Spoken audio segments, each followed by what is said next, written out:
rule number 11, do not bother children when they are skateboarding. That's a very specific one there. Yeah, it is. Well, that's an essay about masculinity, mostly. You know, I used to watch kids skateboard on St. George Street, which is kind of cool, you know, because obviously St. George is the dragon slayer. That's the street I work on, which I think is quite funny. And anyways, these kids used to, you know, they're teenagers, young teenagers. We had these long bar hand railings going down some shallow stairs, but a fairly good flight of them, and they would board slide down these rails. It's crazy. It's concrete that's pebbled. It's like, you don't want to land on that. You probably heard a lot of bones crunching over the years. Yeah. Watching them, it's like...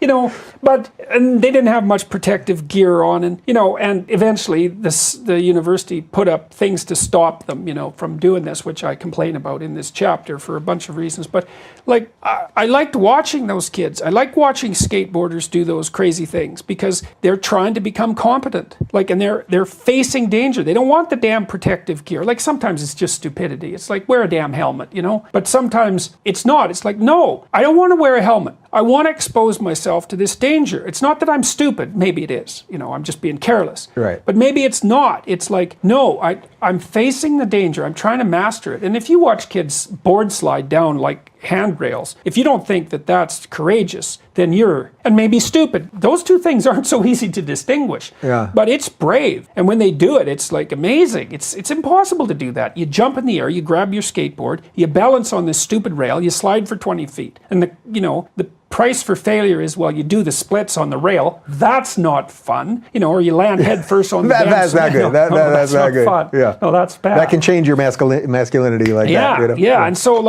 and the kids are often shooed away. It's like, wait a sec. They're practicing being courageous. They're practicing mastering something in the face of danger. You know, and a lot of the rebellious behavior of young men in particular, which is very frowned upon in the schools. It's like, that's toxic masculinity, you know, that horrid phrase. It's like, leave those damn kids alone. Let them, like, another thing I referred to in that chapter is about 10 years ago in Toronto, they changed the insurance rules governing the playgrounds. And parents had raised money for these damn playgrounds, so there's nothing wrong with them. They tore them all out, the whole city. Like 2 weeks before school started, there was nothing but like dirt and gravel.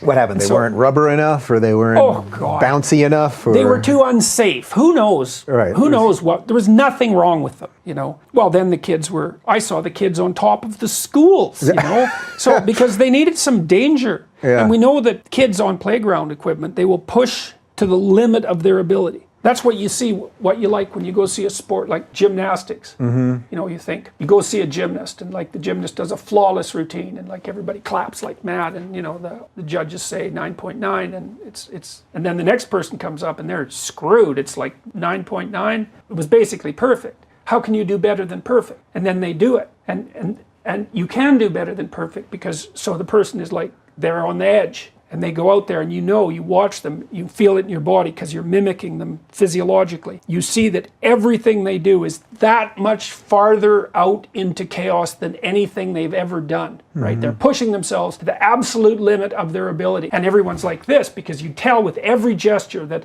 they're that close to making a mistake. And so they've taken this courageous step beyond their competence and put everything on the line in that. And then when they land in a way that's unlike perfect. It's perfect plus. And everybody immediately leaps to their feet. And like they get a chill, right? And it's the same chill, your hair stands on end. It's the same chill that a mouse has when it looks at a wolf. The mouse puffs up. It's awe. And so what you've just seen is awe-inspiring because you've seen someone courageously move past perfection into the unknown and not only ennoble themselves more, but to ennoble humanity itself. And up on your feet, it's like, yes!